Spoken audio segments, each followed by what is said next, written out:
Welcome back, you night owls. Tonight we plunge into murky waters, both literal and historical. The setting?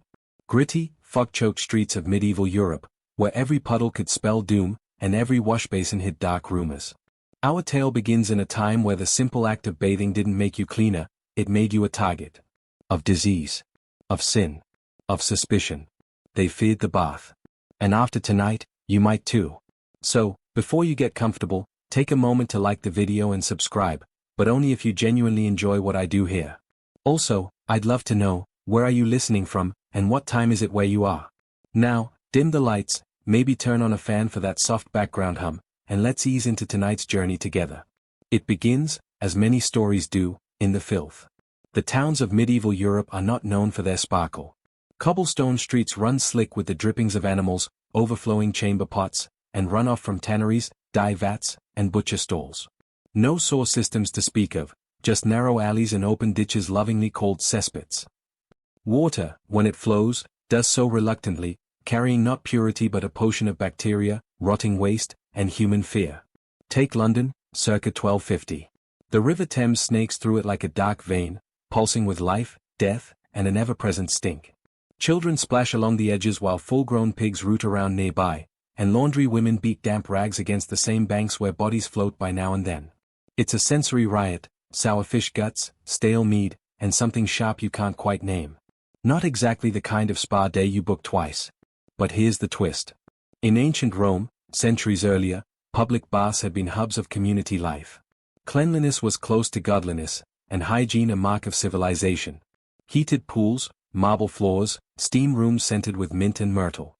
People went to bathe, gossip, seal deals. Fast forward to the Middle Ages, and that legacy is, well, clogged. Covered in grime. Forgotten. What happened? For starters, Rome fell. And when it did, so did its intricate aqueducts, engineering, and centralized hygiene systems. Water sources once celebrated became feared. That fear wasn't entirely baseless. Rivers like the Seine, the Rhine, or the Danube became so overrun with human activity that they transformed into delivery systems for disease.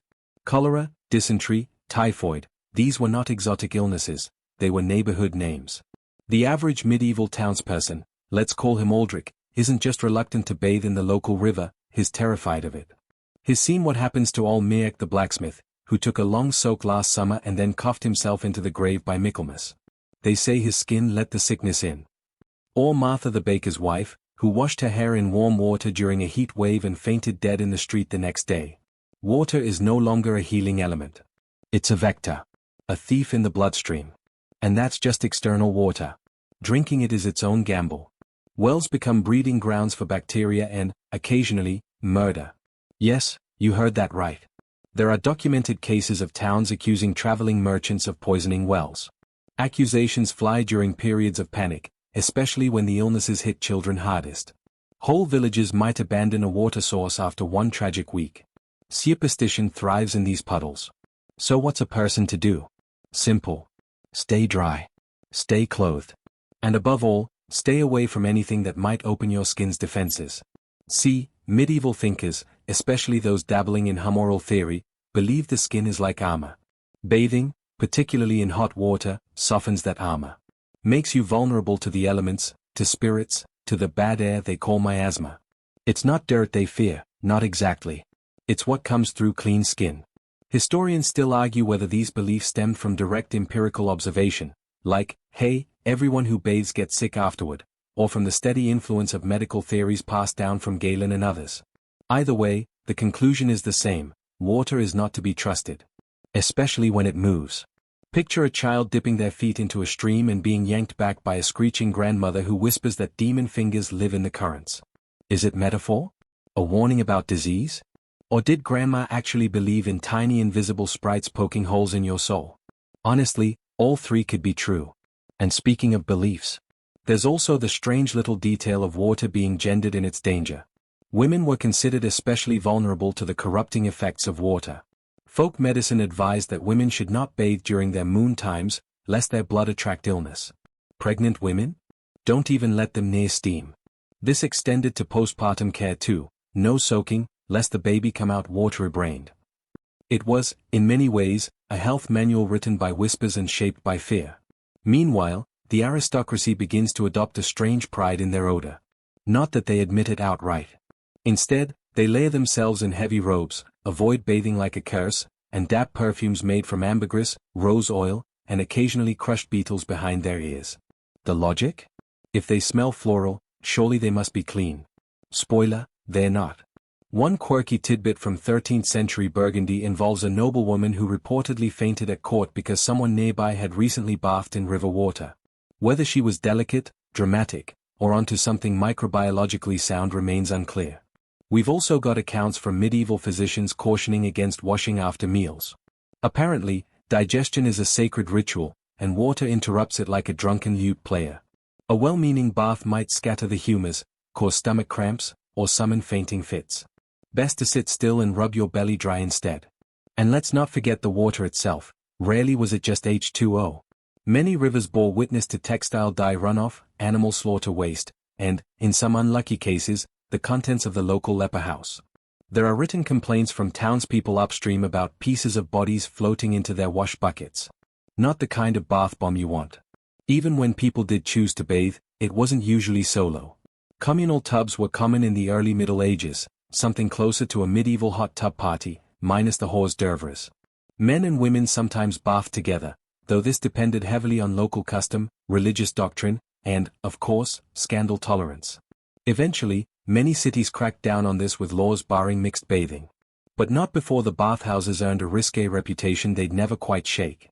Remember this, in medieval logic, water plus skin equals risk. Risk of disease, sin, weakness, death. And so, people adapt.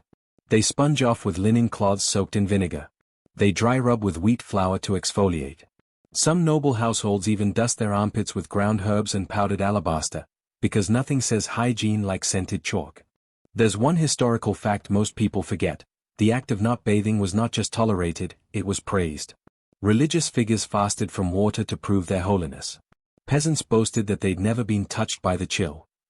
Entire families grew up under the motto, God gave you rain once, no need to ask twice. In short, medieval people weren't lazy or oblivious. They were just trying to survive a world where clean water was a gamble, baths were accused of seduction, and nobody wanted to be the next Miek. As we drift deeper into the grime of this era, remember, it wasn't about loving dirt. It was about fearing what lay beneath the surface, what might crawl in through an open pore, whisper through the steam, or drown you slowly in the name of health. Aldrich the townsman, still grimy from yesterday's efforts in the smithy, walks past the local monastery with a glance of envy, then confusion. Inside, the monks chant their vespers, their robes stiff with soot and oil, their feet blackened by long treks on dirt paths. But not a single one of them smells remotely fresh. That's not because they lack the means to wash. The monastery, oddly enough, has access to one of the cleaner wells in the area. And yet, the brothers wear their filth like a second skin, no, like armor. In medieval religious life, dirt was no accident. It was doctrine. The idea of purity in spirit, not in body, ran deep through Christian teachings of the time. By the 11th century, many ascetic orders saw the renunciation of worldly pleasures as the true path to holiness. And bathing, with its warm water, gentle touches, and soothing comfort? That smelled too much like luxury. Take Saint Francis of Assisi. The man wore patched rags and preferred to sleep on bare ground. There are accounts that he refused to wash open wounds, embracing the agony as a kind of spiritual currency. And he was far from alone. In some monastic traditions, bathing was limited to just a few times a year, typically before major holy days like Easter or Christmas. Not for freshness. For symbolic cleansing. After that, it was back to the spiritual grind and bodily grime. One monk, chronicled in the 12th century, proudly proclaimed he had not washed his feet in over a decade. He'd done it once in youth, he admitted, but felt such sensual delight from the warm water that he vowed never to indulge again. Think about that. A moment of comfort was seen not as relief, but as temptation. Historians still argue whether this aversion was primarily religious or if it piggybacked on prevailing medical theories of the time. The two weren't mutually exclusive. Religious leaders often consulted physicians before declaring what was spiritually safe, and doctors of the day were hardly fans of frequent washing. Dirt, in this world, meant discipline. If your skin crawled, if your robe stuck to your legs, if your scalp itched beneath your tonsure, that was proof that you weren't indulging the flesh. An indulgence? That led to sin. One of the stranger byproducts of this mindset was the association of smell with sanctity. Not a good smell, no, a smell that could clear a room. The scent of suffering. Some saints were so famously odorous in life that their stench became a mark of authenticity. Pilgrims traveled miles to sit near the rank air of a hermit's cave, believing his body's decay was evidence of his soul's ascent. And it gets quirkier. There's a little-known tale of a hermit in Bohemia who was revered for never once touching water in 60 years. His skin cracked. His nails curled like talons. His beard matted into ropes. When he died, his body was said to glow faintly with divine light. Today, that might sound like fungal overgrowth. Back then, it meant sainthood. Of course, not all monks were rolling in holy rot. Some orders, like the Cluniacs, maintained more hygienic standards, building elaborate bathhouses and even adopting hot stone techniques to warm water. But they were often criticized for being too comfortable, too indulgent, too Roman. The more popular image, one that endured in art, literature, and rumor, was that of the pious, dirt-cloaked figure praying through the stink. Meanwhile, outside the cloisters, townsfolk were picking up on the lesson. If the holiest people in the land avoided bathing, what did that say about the act itself? Was it merely physical, or was it moral? Enter the notion of the holy stench. Among the devout, smelling bad wasn't shameful. It was a signal. It told others you were pious, untempted, spiritually armored. If you smelled like roses, people might wonder just what you were trying to hide. Even royalty got in on the act, though for different reasons, as we'll soon discover. But among the working poor and the religious classes, bathing began to acquire a subtle taboo. Not forbidden. Just suspicious. Another strange side effect? Clothing became more than just fashion or warmth. It became the first line of defense. Layers of wool, linen, and fur trapped dirt, yes, but also kept the sinful world at bay. Medieval people genuinely believed that the right cloth, worn correctly, could absorb bodily vapors, bad air, even sin itself. It's why some monks changed their undershirts weekly, but never bathed. The shirt was the sponge. You stayed safely sealed. There's even a tale from a 10th century German monastery where monks debated whether bathing counted as bodily pride. The abbot decided that a single bath per year was sufficient, provided the monks did not enjoy it. If a brother was caught smiling in the bathhouse, he was fined a day's rations. Yes, smiling was suspicious. One fringe belief that popped up in some corners of Christendom involved demons in water. Not metaphorical ones, literal, invisible demons that floated just above the surface of warm tubs. A monk from southern France once wrote that his brother nearly drowned in a heated bath because a spirit whispered sin into his heart, and his lungs followed. The account doesn't say whether the man survived. Only that the tub was smashed afterward and never rebuilt. Water, then, was not neutral. It was a battlefield. A test. Of course, this spiritual dread had practical consequences. Pilgrims on long treks across Europe, those walking barefoot to Santiago or Rome, rarely stopped to wash. And when they did, it wasn't to get clean. It was to ritually purify their feet at holy wells. The act was more about symbolism than sanitation. They often just rinsed, whispered a prayer, and let the grime remain. Because to scrub it away would be to erase the journey. And let's not forget the smells of the road. Travelers were known for leaving a trail, not of footsteps, but of funk. Inns had to fumigate between guests, often with smoke from dried rosemary or juniper. Not for comfort. For survival. Lice, fleas, and disease didn't bathe either. Yet amid this atmosphere of holy funk and sacred dirt, a few voices stood apart. A handful of religious figures, heretics, some called them, argued for the health of the body as a reflection of the soul. The Cathars, for instance, embraced cleanliness as part of their spiritual life. Naturally, they were hunted and massacred across much of Europe. So much for clean living. But back in Aldrich's world, in that smoke-veiled medieval town, the message was clear. The bathhouse wasn't just risky, it was rebellious. To scrub your skin too often was to suggest your spirit was lax. To smell pleasant was to court judgment. To enjoy the touch of warm water? Dangerous, decadent, possibly demonic. It's no wonder, then, that many households locked up their basins during Lent. Not just food was fasted from. Touch, comfort, even water were sacrificed to keep the soul alert. And the bath, once a Roman marvel, became a suspect relic. One documented case from 13th century York tells of a nobleman's son who bathed weekly, scandalous, and was eventually sent to a monastery for corrective discipline. Rumors said he wept the entire first month, not from spiritual guilt, but from missing his tub. Legend says he later escaped, joined a traveling performance troupe, and introduced regular washing to the Italian stage. A footnote in hygiene history, perhaps. Or a moral fable about soap addiction. Historians can't agree. So where does this leave us? We're beginning to see a tapestry of fear, stitched together by faith, health, suspicion, and social pressure. Bathing isn't a simple act. It's a statement. A line drawn between sin and sanctity, pleasure and pain, the body and the soul. And if you chose the wrong side, you risked not just illness, but damnation. And still, despite the warnings, despite the rot, a few brave, or reckless, souls dared to dip their toes in the tub. But that's a tale for a little later. For now, picture Aldrich lighting a tallow candle in the corner of his one-room cottage. He takes a damp cloth, dabs at his neck, and winces. The water is cold, slightly cloudy, and smells faintly of eggs. He mutters a quick prayer, not for cleanliness, but for protection. And then, with a shiver, he blows out the light. Tomorrow, he'll walk past the monastery again. He'll nod at the monks, stiff and silent in their righteous grime. And he'll wonder, just for a moment, what it might feel like to soak in warm water again. But only for a moment. Aldrich's village isn't much more than a patchwork of timbered homes and clattering carts, but it does boast one luxurious oddity, a small public bathhouse, wedged between the alehouse and the tanner's shack. Locals call it a stew house, though it's got nothing to do with dinner, at least, not the edible kind. Here, people come not only to soak in warm water but to gossip, flirt, and, sometimes, engage in activities that would make the local priest stutter mid-sermon. You see, once upon a time, these bathhouses were a social staple. A carryover from Roman customs, sure, but for a while in the early Middle Ages, particularly around the 12th and 13th centuries, they enjoyed a kind of renaissance. In cities like Paris, London, or Nuremberg, they popped up like mushrooms after rain. They even had catchy names: the Swan, the Lily Bath, the Green Gate.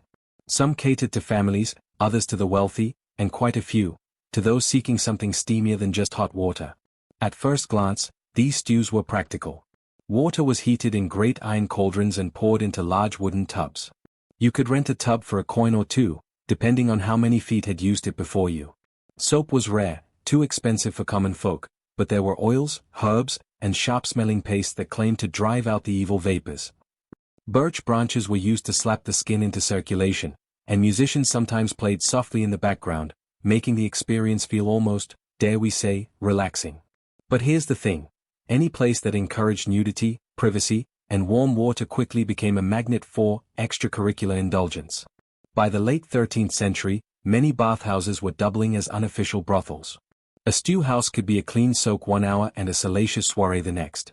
The lines blurred, especially since the staff often worked both jobs. Bathmaids became courtesans. Masseurs whispered offers behind steam-drenched curtains. You get the picture. Of course, not everyone was scandalized. In many cities, this arrangement was tolerated, even taxed. Municipal governments, strapped for funds, saw bathhouses as an easy revenue stream.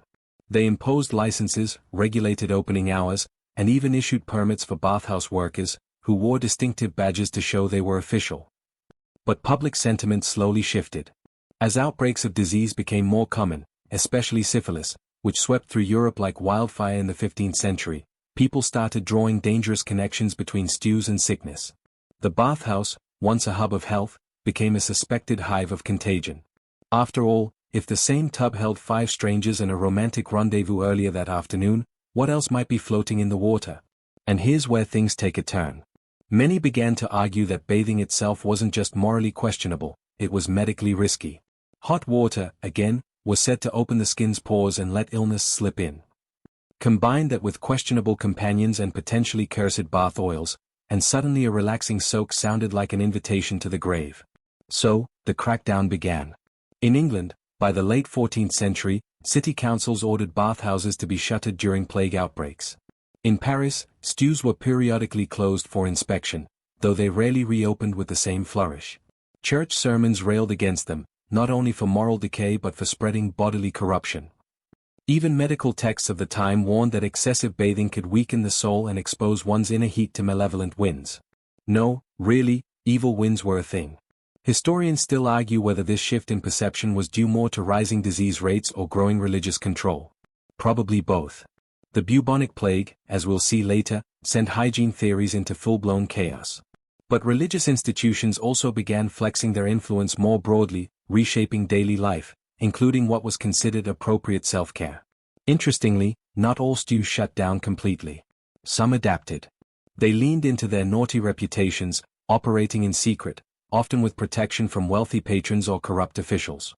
Others tried to go legit, posting signs that read clean water changed daily or offering guarantees of chaste services only. But by then, the reputation had stuck like mildew in a wooden tub. One odd little detail? In some places, authorities tried to rebrand bathhouses entirely. In 15th century Germany, bathhouses were redesigned to look like churches, domed ceilings, stained glass windows, even hymn music. It didn't help much. People just thought the sinning had gotten sneakier. A lesser-known story from Prague tells of a famous stew house that tried to host confession booths in its outer lobby, so clients could, in theory, cleanse their souls before scrubbing their backs. The line for the bath stayed long. The confessional? Not so much. Now, imagine Aldrich again. He passes the bathhouse with a sideways glance, his mind filled with whispered tales. His cousin swears the water there made his boils vanish. His neighbor insists it cursed her husband with coughs for a fortnight. And the priest? He says that water isn't the only thing those sinners are soaking in. Aldrich hesitates. He's had a pain in his back for weeks. Maybe a soak would help. But the fear lingers. What if someone he knows sees him go in? What if his wife finds out? What if he likes it? In medieval culture, enjoyment is suspect. Pleasure, especially bodily pleasure, is something to be wary of. And that suspicion becomes entrenched. Yet, people still crave it. Bathhouses linger in memory as tantalizing contradictions. Places of comfort and corruption. Cleansing and contamination. Some towns ban them altogether, others regulate them into sterility. But none escape the shadow that begins to grow, that water, in all its allure, might be masking something wicked beneath the surface. Here's a quirky tidbit that speaks volumes. In late medieval Venice, bathhouse visitors were sometimes asked to sign their names in a purity ledger on the way out, swearing they had only bathed and done nothing inappropriate. Apparently, nothing says trustworthy like a damp signature next to "I swear I didn't do it." And it's not just Venice. In England, King Henry VI attempted a royal edict forbidding anyone from visiting bathhouses more than once a month. The reason? To prevent moral drift. Meanwhile, in Hungary, bathing was allowed, so long as one remained fully clothed. These contradictions created a public deeply confused about its own hygiene. Was it okay to bathe if you were alone? If it was cold water? If a doctor prescribed it? No one seemed to agree. And so, most people defaulted to the safest option: don't risk it. The consequence? A generation of Europeans who came to associate nudity with naughtiness, warmth with weakness, and cleanliness with calamity. And that suspicion, once seeded, took centuries to wash away. So what happened to the bathhouses? By the 16th century, most were either closed or had morphed into shadowy establishments, half-spa, half-secret club. In many towns, you could only find them near the docks, where sailors and sex workers passed in and out like ghosts. Some were replaced by sweat houses, primitive saunas where people baked themselves in dry heat, less sensual, more penitential. Aldrich, now older, remembers the stews of his youth with a mix of longing and embarrassment. He never dared enter one, but the smell of birch steam still lingers in his dreams. And in the public square, no one talks about bathing anymore. Not in mixed company. Not with pride. The bath has become a whispered ghost. But it wasn't always that way. There was a time when public bathing was normal, even celebrated. When a warm soak meant health, not heresy. When bathhouses rang with laughter instead of judgment. And then? Steam turned to suspicion. The year is 1348, and Aldrich is no longer the hesitant young townsman peeking at the stew house. He is now a husband, a father, and a man with deeper creases in his face, most earned honestly, some etched by fear. His village, once noisy with gossip and muddy cart wheels, has fallen quiet. An invisible visitor has arrived, and its presence is announced not with bells, but with coughs, blackened boils, and silence. The plague has come. At first, it's just one family. A merchant, his wife, their boy. Then it's 2 neighbors. Then 5. Then a street. No one understands the mechanics of it, not really, but they all feel the weight of its presence, like a pressure in the air that squeezes your lungs just a little too tightly. And amid this chaos, a terrifying idea blooms: bathing might be making things worse. Let's set the scene. The Black Death, believed today to be caused by the bacterium Yersinia pestis, spread by fleas and rats, doesn't knock. It crashes through the door. Between 1347 and 1351, it wipes out an estimated 25 to 50 million people in Europe alone, nearly a third of the population. Entire villages vanish. Graves pile up. Fear becomes currency. And as people scramble for explanations, theories bubble up like spoiled stew. One of the most powerful and enduring ideas of the time is that illness travels through the air in invisible clouds called miasmas, foul smells or bad air that carry disease. This wasn't a fringe belief. It was standard medieval science. The church preached it. Doctors taught it. Even the educated elite clung to it. If something smelled bad, it was not just gross, it was dangerous. And here's where things get slippery. According to the logic of miasma theory, anything that opened your skin, like heat or moisture, also opened the gates to disease. A hot bath? It relaxed your pores, softened your defenses, and invited the bad air to seep into your bloodstream like a thief in the night. So when the plague began, people started shutting their windows, plugging cracks in their homes with fabric soaked in vinegar, and burning incense in every room. Lavender, rosemary, juniper berries. Anything that smelled clean was believed to ward off the poison air. But no one, absolutely no one, was stepping into a steamy tub. Historians still argue whether the mass abandonment of bathing during the plague was based on medical consensus or simply blind panic. There were certainly books and doctors advising against it. The Regimen Sanitatis Salernitanum, a widely read medieval health manual, warned of hot baths during periods of illness. Some even claimed that warm water loosened the brain.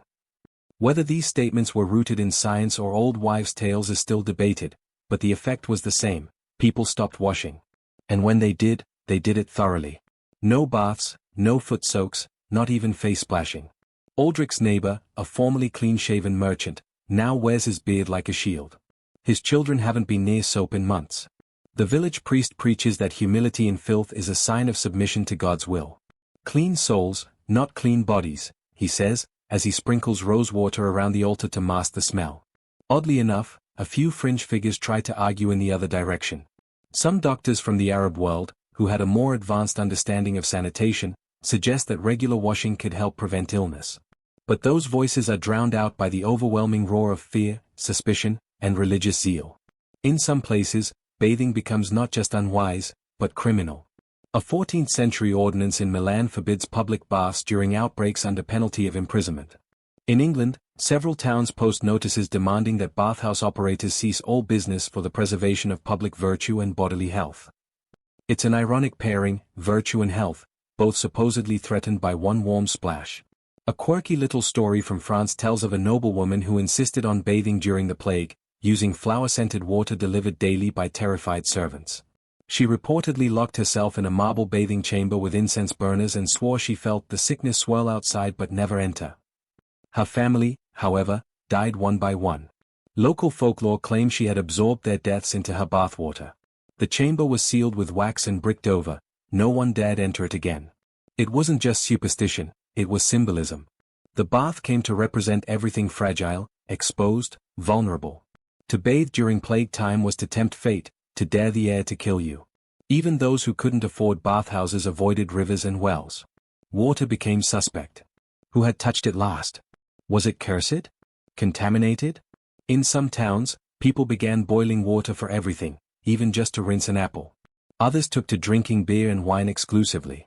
Safer, yes, but also a fast track to constant tipsiness. Aldrich, ever cautious, washes his hands in ale. It's sticky, but it dries quickly, and the priest says it pleases God more than risky water. He hasn't bathed in weeks. His skin itches beneath his wool tunic. He smells like smoke, salt, and fear. And yet, he feels safer that way. His daughter, Merrill, once loved to sit by the river and toss pebbles into the current. Now she avoids it entirely. Not because of the plague, exactly, but because she saw the village healer wash her bandages there last week, and then collapse the next day, foaming at the mouth. Whether it was plague, poisoning, or simple exhaustion, no one knows. But the river now feels like a mouth waiting to swallow her whole. And while the common folk do their best to protect themselves, the elite begin to retreat into perfumed fantasy. Royal courts invest heavily in scent. Perfume becomes not just a luxury but a shield. Physicians advise lords and ladies to carry pomanders, small, hollow spheres filled with dried flowers and spices, so they can breathe clean air wherever they go. They are worn on chains, tucked into sleeves, even pinned to bedsheets. In France, courtiers begin to drape damp cloths soaked in rose water over their faces like masks. Some wear dried orange peels stuffed with cloves under their noses. They avoid washing, of course, but they also avoid sweating, talking loudly, or going outside. Anything that might stir the air becomes a threat. It's not just the smell, either. Water as a medium, water as a force, is losing its spiritual safety. No longer does it represent baptism or rebirth. During the plague, water becomes a mirror of death, reflecting the fragility of the human body, the hidden threats within every drop. One fringe tidbit from a village near Cologne involves a group of villagers who tried to appease the plague by sacrificing barrels of clean water, pouring them into a sacred well and chanting hymns for 3 days. When no one died that week, they took it as a sign. The next week, they repeated the ritual. By the 3rd week, the well was dry. People fled the village anyway. But even amid all this, the memory of the bathhouse lingers. In whispered stories, in the way people look at the dusty tubs in their attics, there remains a glimmer of what once was, a culture that enjoyed water, warmth, companionship. Children who had never even stepped into a bath asked their grandparents what it felt like. And the answer? It depends who you ask. For some, it was a sin. For others, a salvation. For most, a memory slipping further from reach. Aldrich sits by the fire one night, rubbing a dry cloth over his arms, trying to clean without cleaning. His wife braids her hair with oil to keep the lice at bay. His son sleeps with a rosemary sachet under his nose. The door is shut, the windows sealed, and the bath is an idea whose time has passed. And yet, deep down, they all wonder, will it ever come back? Somewhere beyond the stone walls of Aldrich's village, beyond the sloped thatched roofs and the cloister bells, there is a castle, a fortress of wood-paneled chambers, echoing halls, and rich tapestries woven tight enough to muffle the truth. Inside, noblemen and noblewomen lounge beneath layers of velvet and silk, their bodies wrapped in fashion, their scents, less than fashionable. Royalty doesn't bathe. Or, to be more precise, they bathe very, very sparingly, and when they do, it is an event. Not an act of cleanliness. Not a habit. Not even a routine. It is a ceremonial indulgence, carefully prepared and even more carefully avoided most of the time. Take Queen Isabella of France. Chroniclers note that she once bathed before her wedding day, surrounded by 20 servants who poured perfumed water into a silver tub lined with linen. The ceremony took hours. She was oiled, scrubbed, lightly, and then powdered dry. That bath? It was the only one she took that year. The average royal, male or female, went months, sometimes years, without a full immersion. Water, again, was the enemy. Cold water shocked the system. Hot water opened the pores. And the pores, as we've seen, were supposedly portals for illness, evil air, and wayward spirits. The skin had to be protected, not peeled or softened. Instead, royals relied on what could best be described as strategic stink management. Perfume. Lots of it. Imported from Venice, Cairo, Constantinople. Bottles of rose water, oil of clove, violet essence. These were applied to hands, necks, armpits, anywhere not covered by layers of brocade. Courtiers often carried small scented gloves, pressing them to their faces between breaths. Some had scent-soaked fans or rings with compartments for fragrant resin. And the clothes? Oh, the clothes. An endless parade of undergarments designed to absorb, trap, and disguise bodily odors. Linen shirts were worn close to the skin and changed more often than outer garments. Some nobles would go through 2 or 3 a week, which was, by the way, considered quite indulgent. These shirts acted like wearable washcloths. The body stayed dry, the linen bore the burden. Kings were not exempt from this careful choreography of avoidance.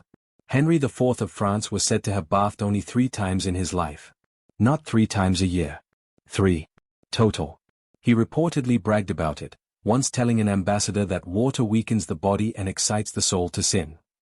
Whether this was sincere belief or aristocratic theater is unclear, but the effect was pungent. And let's not romanticize it, royalty stank. Court life was a blend of candle smoke, heavy fabrics, powdered wigs, and unwashed flesh. Visitors often remarked on the smell of royal audiences. There are records of guests fainting during long diplomatic meetings, not from emotion, but from odor. To handle this, the palace developed a whole etiquette of nose discipline. People learned to subtly breathe through their mouths, to cough theatrically when a wave of stench hit, to complement the floral notes of the queen's perfume even as their eyes watered. Some even stuffed their nostrils with dampened cloth during long ceremonies. Discretion was everything. But here's the paradox: royalty smelled, but they looked immaculate. Hair curled and coiffed. Faces powdered with ground pearl and crushed lily. Hands gloved in satin. Cleanliness became a visual performance, not a physical reality. In one curious case, a duchess in Burgundy invented her own line of body powders made with dried violets, wheat starch, and a whisper of mercury. It masked odor effectively, but also caused her skin to flake off in sheets. She called it divine exfoliation. Her servants called it terrifying. And yet, despite the funk, royal courts did cling to some notions of hygiene. They had teeth scrapers made of silver. They gargled with wine. They cleaned their ears with swan feather picks dipped in rosewater. But all of it was surface level, quite literally. The idea was to avoid anything that penetrated too deep. Even beds were treated with more care than the people who slept in them. Mattresses were aired out, linens changed regularly, headboards scrubbed with vinegar to banish night spirits. Some queens refused to sleep in the same sheets more than once, while still going months without washing their feet. It wasn't just fear of sickness. It was a culture of controlled discomfort. A belief that too much pleasure, like a warm bath or a cool breeze, might lead to spiritual softness, or worse, moral rot. And here's a mainstream historical fact that surprises many. Medieval sumptuary laws in some kingdoms actually dictated who could bathe and how often. Yes, that's right, bathing was so bound up in class and suspicion that governments got involved. Peasants were forbidden from using imported soaps. Certain herbs were reserved for noble bath preparations. In Castile, you could be fined for imitating the cleansing habits of your betters. But lest we imagine nobles never bathed, remember, there were exceptions. Special events. A coronation. A marriage. A childbirth. In those rare moments, bathing returned like an honored guest, surrounded by pomp, fragrance, and whispered apprehension. The preparations were intense. Bathing rooms were sealed off. Water was boiled with chamomile and mint. Tubs were lined with linens and scented leaves. Servants stood by with towels, powders, and prayers. Some even burned candles during the bath to ward off spirits attracted by the steam. But the mood was anxious. Doctors warned against overindulgence in bathing. Priests cautioned that a clean body might tempt unclean thoughts. And sometimes, if someone fell ill within a week of a bath, the bath itself was blamed: an unlucky tub, a cursed draught, a spirit in the soap. One fringe tidbit? A 15th century king of Hungary reportedly refused to bathe unless his royal astrologer confirmed a safe window based on the stars. His longest stretch without washing? 7 years. He died with clear skin and a suspiciously thick fog around his throne. And so, Aldrich's dreams of royal life, sparkling banquets, glittering jewels, have no place for steaming tubs. When he hears travelers speak of the court, they never mention the smell. But he imagines it. He can almost feel the weight of those robes, trapping sweat, perfume, and fear in equal measure. He's glad to be a villager. Sort of. Because while peasants might smell, at least they don't pretend otherwise. Still, something stirs in the air. The plague has receded, at least for now. Merchants begin whispering about new fragrances from the east. Nobles experiment with imported soaps from Aleppo, packed in wax and sealed with holy symbols. A few daring young lords even talk of weekly washes. It sounds reckless. Exciting. Dangerous. Could the bath be creeping back? Maybe. But first, the doctors must have their say. And they are not an optimistic bunch. Aldrich leans against a cart at the edge of the village square, squinting into the morning mist as a man in a dark green robe steps down from a mule. The man is lean, bearded, and draped in a sash stitched with red crosses. He carries a leather satchel lined with bottles, scrolls, and metal tools. The children scatter as he passes. The butcher pauses his cleaver mid-chop, and old Agnes mutters a prayer into her apron. The physician has arrived. To the average medieval person, a doctor isn't just someone with knowledge. He's a figure of half science, half sorcery. He speaks Latin. He owns books. He wears gloves even when it's not cold. And perhaps most importantly, he doesn't bathe unless absolutely necessary. The medical profession in the Middle Ages is a curious blend of tradition, guesswork, and inherited fear. Physicians base their understanding of the human body on humoral theory, a concept passed down from ancient Greece. It posits that the body is made of 4 fluids: blood, phlegm, black bile, and yellow bile. Health is the perfect balance of these humors. Illness? That's when one gets out of line. Water, unfortunately, doesn't have a humor. It doesn't belong to the body, it comes from outside. And that makes it deeply suspicious. Doctors advise caution around it, especially when the weather shifts or when the moon is waxing. Cold water is thought to congeal the phlegm while hot water draws out blood. Either way, a bath is a gamble. The safest choice? Stay dry, eat moderately, and let your humors sort themselves out. Leeches, of course, are popular. Why bathe when you can bleed? Physicians argue that drawing blood removes excess heat and toxins, keeping the body balanced. Plus, leeches don't require soap. In some cities, physicians gain reputations for being anti-water. Not in principle, but in practice. The famous French physician Guy de Chauliac, who lived during the height of the plague, recommended isolation, sweet-smelling herbs, and gentle cleansing of the face and hands. He never mentioned full bathing. Not once. Instead, medical manuals suggest alternate methods: dry rubbing with cloth, powdering the body with starch or talc, even brushing the skin with rough wool to stimulate the vessels. These are not cleaning techniques. They are rituals of maintenance. You aren't removing dirt, you're agitating your flesh into compliance. Historians still argue whether these doctors genuinely feared bathing or simply echoed the caution of the church and nobility. After all, being too eager to wash might have looked improper, professional, but not respectable. A quirkier detail? Some medieval physicians advised patients to wrap their midsections in warmed cabbage leaves before sleeping. It was believed to draw out dampness. A few texts even suggest that laying on hot bricks is safer than entering a warm bath. Bricks won't open your pores. Water might. And open pores, as we've now learned, are how demons and disease sneak in for a surprise visit. And then there's the patient class. People like Aldrich rarely see a doctor unless things have gone very wrong. Most health problems are handled by local healers, wise women, herbalists, or midwives. These folks might recommend bathing, but only in broths. Yes, broths. Water boiled with sage, marjoram, or thistle, cooled to lukewarm, and dabbed onto wounds. Never submerged. That would be indulgent. Dangerous. Possibly fatal. There's a recorded case from Milan in 1362 where a barber surgeon attempted to treat a noble's fever with a tepid bath laced with lavender and vinegar. The man reportedly screamed, fainted, and never woke up. The cause of death? Oversteeped humors. The surgeon fled the city. The tub was burned. And yet, despite the warnings, the medical world doesn't entirely turn its back on water. Some monastic hospitals, especially those in Spain and the Islamic world, continue limited bathing practices. They have structured bath schedules, often reserved for the infirm, elderly, or dying. The idea isn't hygiene. It's comfort. A warm bath for someone near death is seen as a mercy, a send-off, a baptism of the flesh before the soul drifts away. In these cases, water is framed not as a risk, but as a kindness. But it's a kindness reserved for the edge of life, not something you do every Tuesday after supper. Back in Aldrich's world, medicine has its own smell: boiled herbs, old sweat, and fermented bandages. The village doctor keeps a bowl of vinegar-soaked apples on his table to clean the air, and he powders his gloves with ground sage. He treats coughs with warmed goat's milk, broken limbs with splints made from twisted willow, and fevers with fasting. Never with a bath.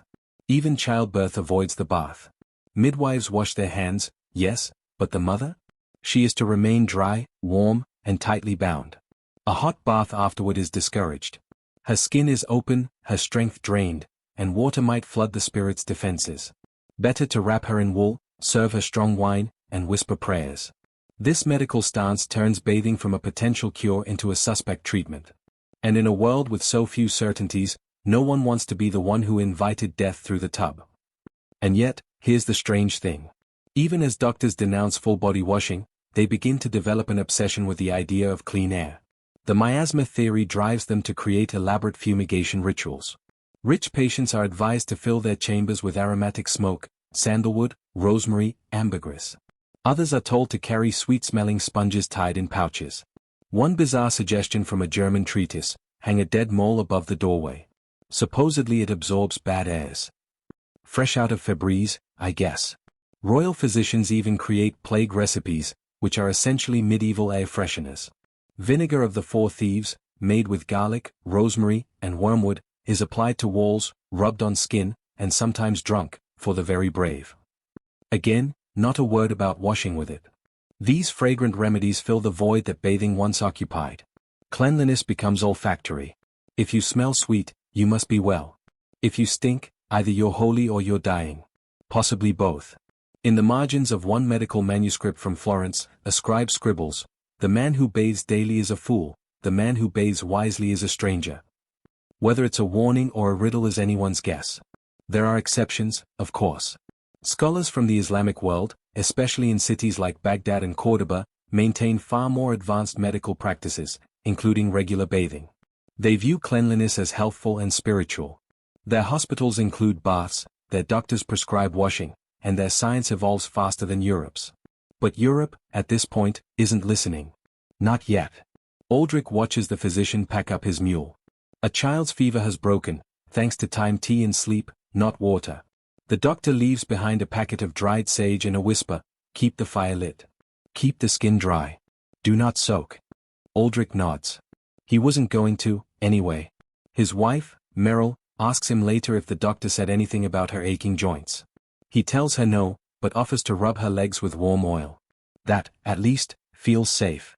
They sleep under thick blankets, their skin untouched by water, their dreams haunted by steam and the uncertain edge between remedy and ruin. And somewhere, in a dusty corner of the physician's satchel, a tiny ivory spoon lies tucked beside a flask of clove oil. It's used to measure powders, not soap. Because in this age of leeches, balance, and invisible vapors, medicine has many names, but bathing isn't one of them.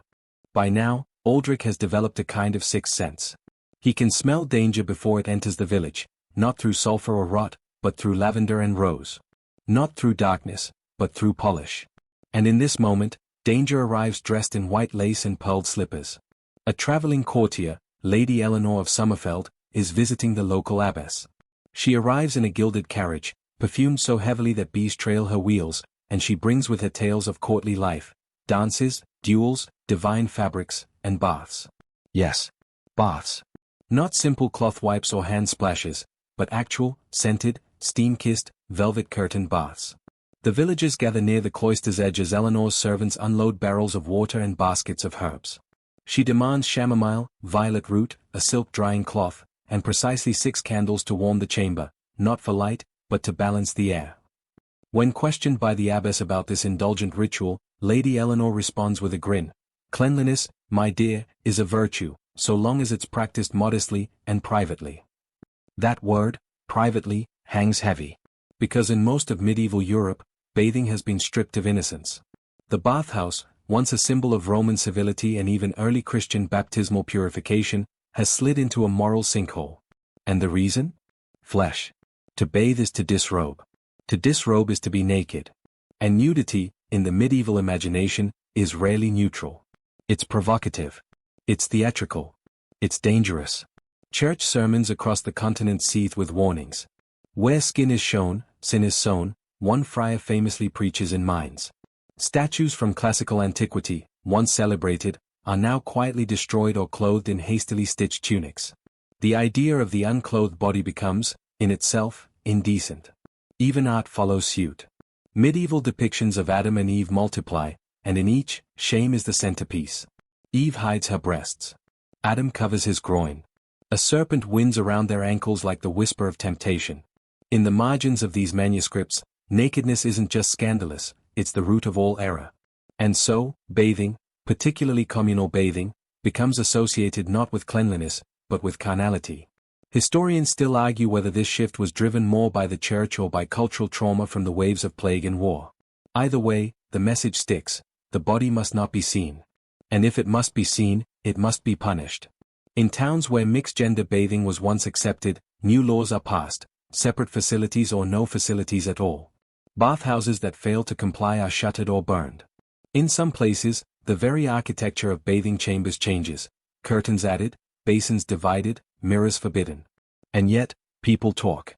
Whispers about who bathes too often. Who seems too fresh, too dewy. Who's rubbing oil behind their ears instead of ashes on their forehead. There's a story in Ghent about a widow accused of witchcraft simply because her skin was unnaturally smooth. She had been bathing in river foam, they said. She knew the herbs. She floated too easily. No trial was needed. They drove her from town in the dead of night, her bathing stool tossed into the river as a warning. Of course, not everyone believes the sermons. Some nobles continue to host secret bathing parties. Piety, they scoff, is for poor people. In the south of France, entire estates are built around private spring-fed tubs. Men and women bathe together, masked, perfumed, and draped in linen, to avoid full nudity. They call it health tourism. The priests call it heresy. Meanwhile, the truly devout go the other way entirely. There are monastics who sew their garments to their skin so they can never be tempted to look upon themselves. One famously pious man in Saxony claimed he hadn't seen his own legs in 35 years. His bath? Rain, when it fell hard enough. Aldrich finds himself caught in this divide. He isn't a noble. He isn't a monk. But the tension reaches even him. His daughter, now a young woman, braids her hair with yarrow and washes her face in secret, using water warmed by sun-soaked stones. His wife speaks in hushed tones with other women about linen sachets and scented oils, gifts passed down, not to be flaunted. Even among the peasantry, the body is no longer neutral. Young girls are warned not to laugh too loudly or bend too low. Boys are taught to avoid long glances and longer baths. Cleanliness is confused with vanity. Modesty becomes a form of camouflage. And then, there's the theater of confession. The church, ever alert, begins to probe deeper into bodily sins. Bathing too frequently? A possible act of pride. Washing the feet of a man not your husband? Lust. Using oils to scent your underarms? A symptom of deceit. Priests ask questions not just about thoughts and deeds, but about towels and tubs. A quirky little instruction from a 14th century priest's manual reads: ask if the penitent has used warm water for pleasure. Ask if they remained clothed. Ask if they looked too long at their own reflection. Then prescribe fasting and cold stones beneath the feet. Cold stones. As penance. For a bath. And let's not forget the visual cues. Powdered skin becomes the norm among elites. White faces, no blush, no sheen. A dry, matte look, as though contact with water had been erased. Some women begin applying chalk to their faces to appear even less touched. The goal? To seem ethereal, untouched, beyond bodily concerns. In one odd French court, pale skin was so prized that women reportedly slept sitting upright to prevent their cheeks from flushing with blood. The connection between blood flow, heat, and bathing became a web of anxieties, none of them medically sound, but all deeply felt. And when someone did die young, particularly a woman, the rumors always circled back to bathing. She took to the water too often. She soaked her feet at sundown. She steamed her face every market day. The bath, once a symbol of life and healing, becomes a ghost story. Aldrich now keeps his tub, once a prized family object, in the barn, turned upside down. It holds potatoes. No one speaks of filling it again. It's as if the memory of water is dangerous enough to taint the floor. And yet, curiosity never quite dies. Children still sneak to the streams in summer, stripping to their knees, laughing as they splash each other. Old women still rinse cloths and whisper prayers over water, half remorseful, half defiant. And every so often, someone disappears for an afternoon and returns with the unmistakable scent of lavender and cedar. But no one asks. Because in this age, to bathe is to be bold. To undress is to protest. To seek comfort is to sin.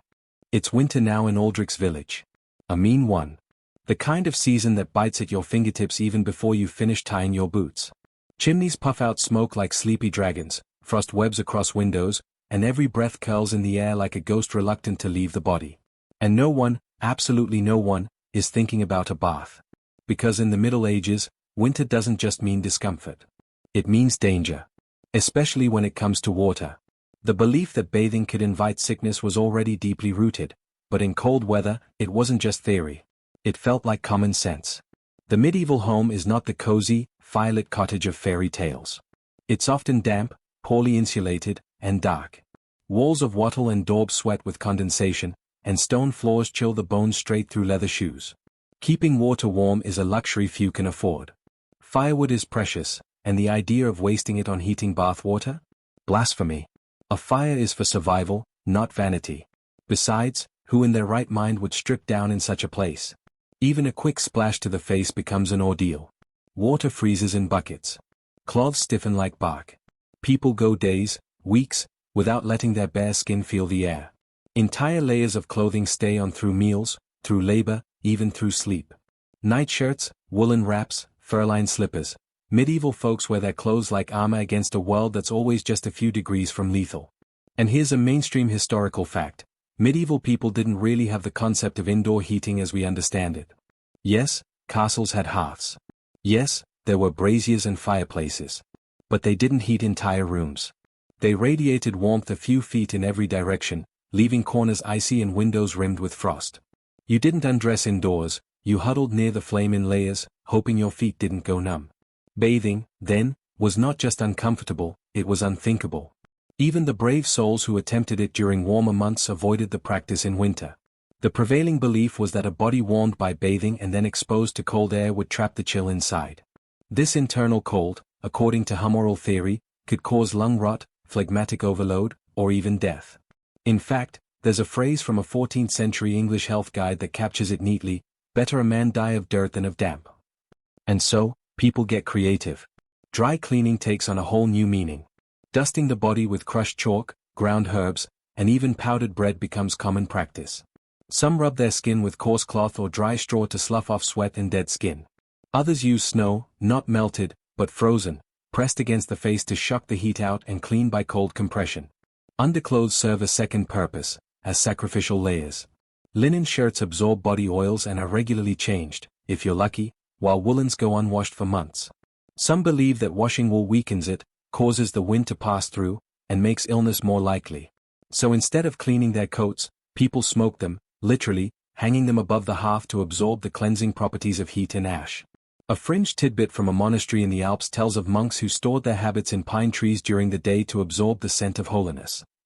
Whether the scent masked the smell is another matter. But let's not romanticize this. Winter is not kind to the unwashed. Lice flourish. Skin cracks. Fungal infections become part of daily life. Aldrich scratches at a sore beneath his collar and hopes it's just dryness. His wife applies goose fat to her heels to stop them splitting. His children, wrapped like turnips in layer upon layer, have forgotten what their knees look like. Still, the fear of bathing outweighs the misery. Stories abound of people who took a quick winter soak, just once, and didn't make it to spring. An elderly widow in York bathed in January to prepare for Candlemas and caught the lung chill. A shepherd near Bruges washed his legs in a thawed pond and was found frozen the next morning. Whether these tales are true hardly matters. The lesson is what survives. And so, winter becomes the season of suppression. Not just of water, but of bodies. Of flesh. Of self-awareness. People become bundled figures, moving shadows, their identities hidden under hats, cloaks, and hoods. Mirrors are rare. Baths are rarer. You don't see yourself, and you don't want to. In noble households, things aren't much better. Castles might have more resources, but they also have more drafts. Tower rooms act like funnels for wind, and servants often sleep in the kitchens just to be near the oven's heat. Queen Isabella's winter chamber had thick tapestries lining the walls, and still, her ink froze in the inkwell one January. So when nobles bathe in winter, if they do at all, it's a military operation. Tubs are dragged close to the hearth. Screens are erected. Dozens of servants prepare the space, heating stones, pouring bucket after bucket of warm water, and warming towels by the fire. The bath itself is brief. 10 minutes, perhaps. Any longer, and the heat begins to fade, the danger creeps in. Afterward, the noble is dried, dressed immediately in layers of wool, and whisked away to bed. Doctors recommend resting in silence to let the vapors settle. It sounds elegant. It's anything but. And for everyone else? The bath remains folded into memory. A summer luxury. A dangerous indulgence.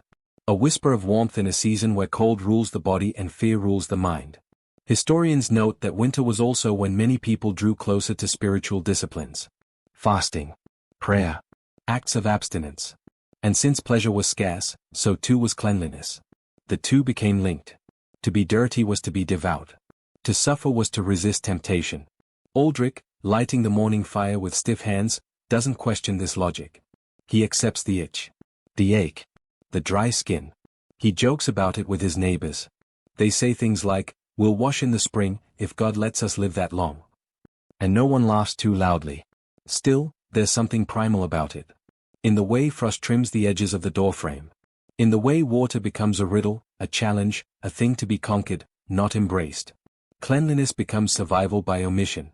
And when spring finally does come, when the first thaw breaks the hard earth, people won't run to the river. Not right away. They'll wait. They'll listen. They'll watch the sky for signs. Because water, even in warmth, is still dangerous. Still unruly. Still other. But for now, winter wraps the world in silence. The tub remains in the barn. The bucket by the door is for fire, not faces. And the bath is a memory, gently freezing at the edge of thought. Spring comes late to Aldrich's village. The frost loosens its grip one crack at a time, retreating from rooftops, then fences, then the furrowed fields. Crocuses push through the soil like tiny purple rebellions, and the river starts to murmur again, no longer sealed under ice. Children begin to venture outside without their wool hoods. Chickens cluck louder. Life returns, but slowly, cautiously, as though even nature remembers what the long cold tried to steal. And with the thaw comes an old question: how do we clean ourselves now? Not with baths, certainly. That suspicion has not melted with the ice. But with methods that feel safer. Dry. Ritualized. Familiar.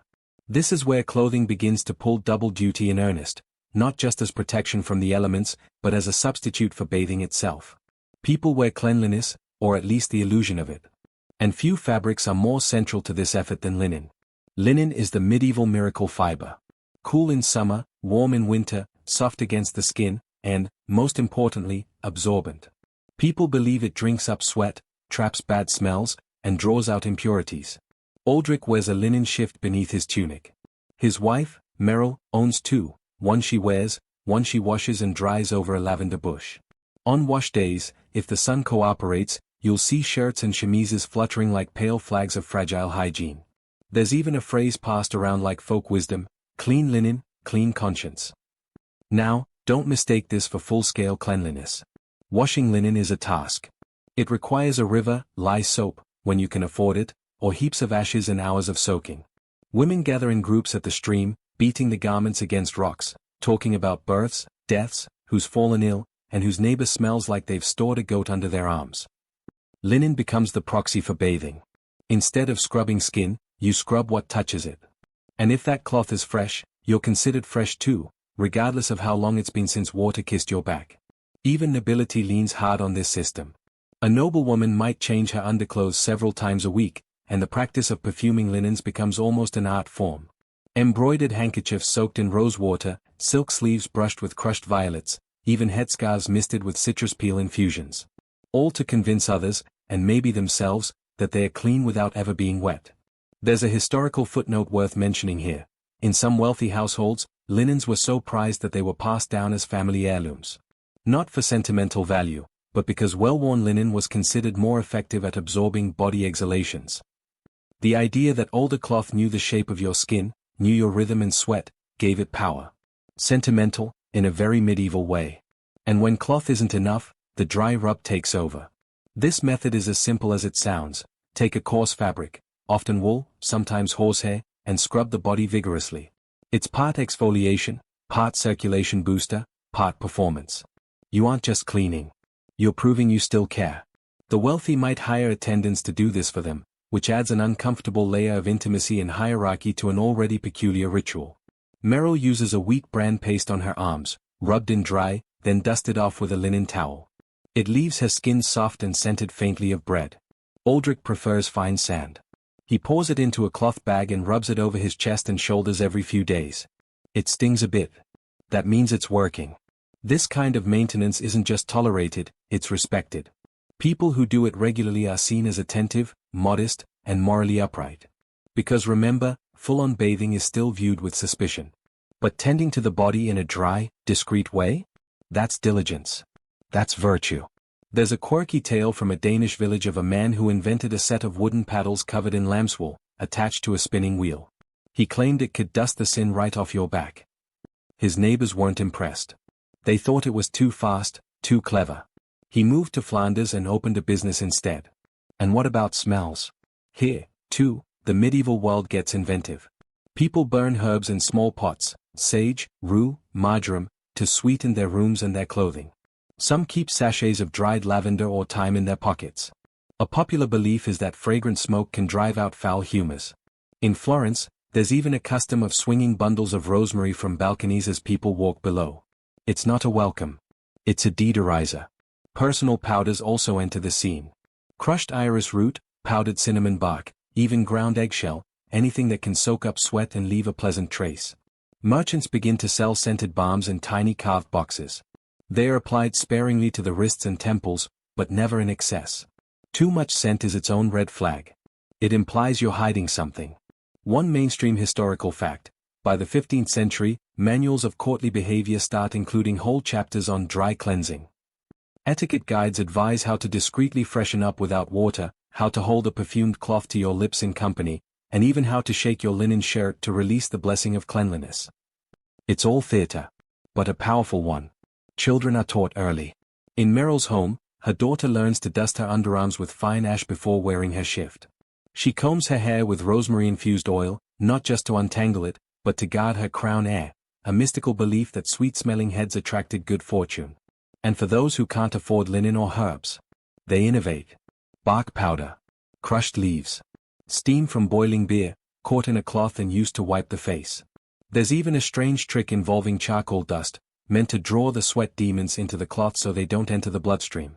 Sounds more theatrical than effective, but hey, when you fear water, you get creative. Historians still argue how effective these methods were, and whether medieval people actually smelled worse than we assume. Some point out that because everyone was unbathed, no one stood out. Others suggest that their diets, lighter on meat, heavier on grain and vegetables, produced less body odor than our modern, protein-rich feasts. But we may never know for sure. What we do know is that perception mattered more than reality. If you looked clean, if your linen was crisp, if your scent was pleasant but not overpowering, you were acceptable. Whether or not your skin had seen water this season was irrelevant. In one village record from Burgundy, a man is fined not for smelling bad, but for appearing at church in a rumpled and disordered tunic. His body odor isn't mentioned. His presentation is. Aldrich, standing in front of the hearth one morning, watches his wife sprinkle crushed mint into the basket of linen for the week. It's not a bath, not even close, but it makes the air sweeter.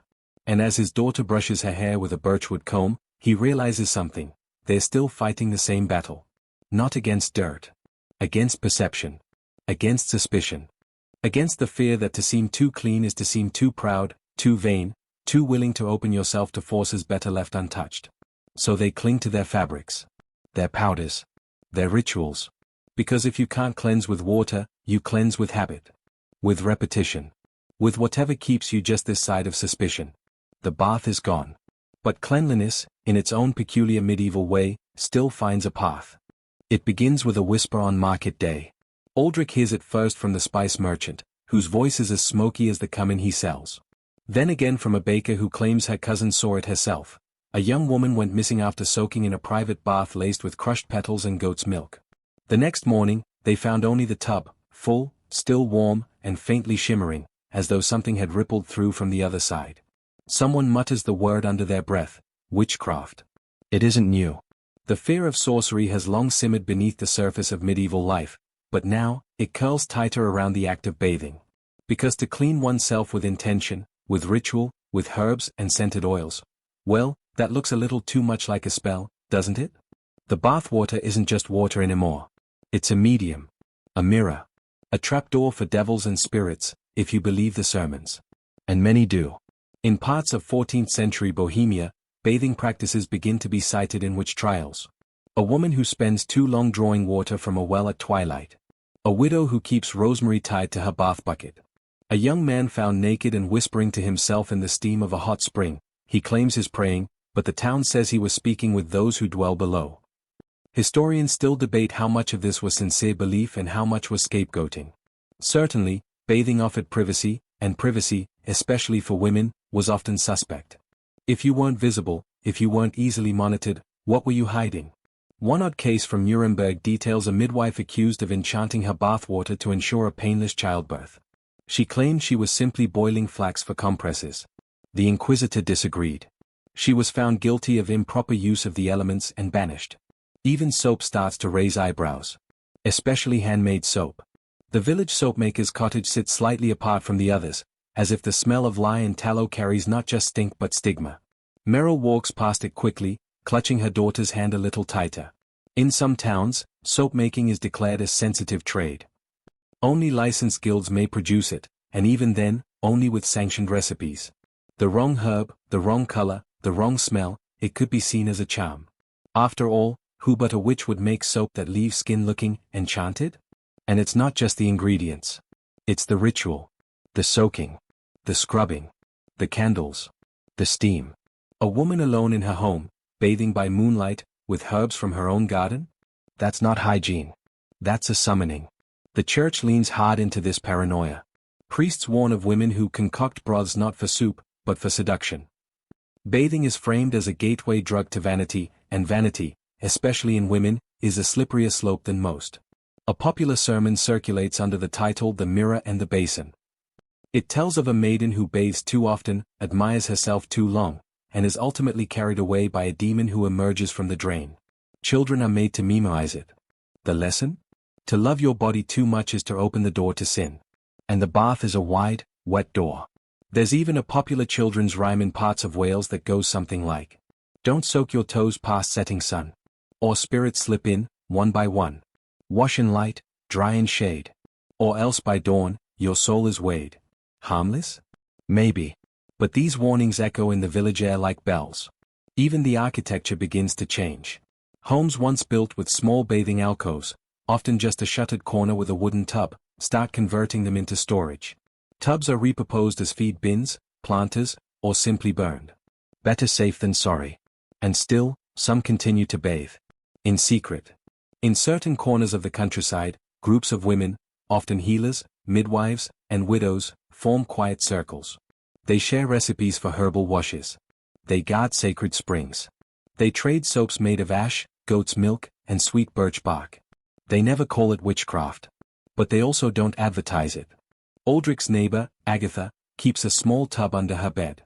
Once a month, she slips out before sunrise and heads for a grove behind the chapel ruins. There, she heats water over a discreet fire and lowers herself into the earth-warmed basin. She calls it her rebirth. She tells no one, except, once, Merrill. And Merrill, aching from a winter of dry skin and quiet misery, begins to wonder. It's a curious moment in the arc of medieval life. The bath is now not just taboo, but empowered. It is feared not because it's dirty, but because it might actually work. Because it might change something. Reveal something. Heal something. This shift, from dirtiness as virtue to cleanliness as dangerous, is complete. There's a fringe theory circulating in modern scholarship that some accused witches were actually early herbalists preserving old Roman or Celtic bathing practices. They didn't just brew teas, they made bath oils. They didn't just heal wounds, they made steam compresses. But in an era where power must flow through male channels, priests, doctors, kings, such women were threats. And bathing, of all things, became a symbol of that threat. One priest's journal from 1479 includes a chilling entry. There is one among the flock who smells of rose and mint, though no one has seen her purchase such. Her hands are soft.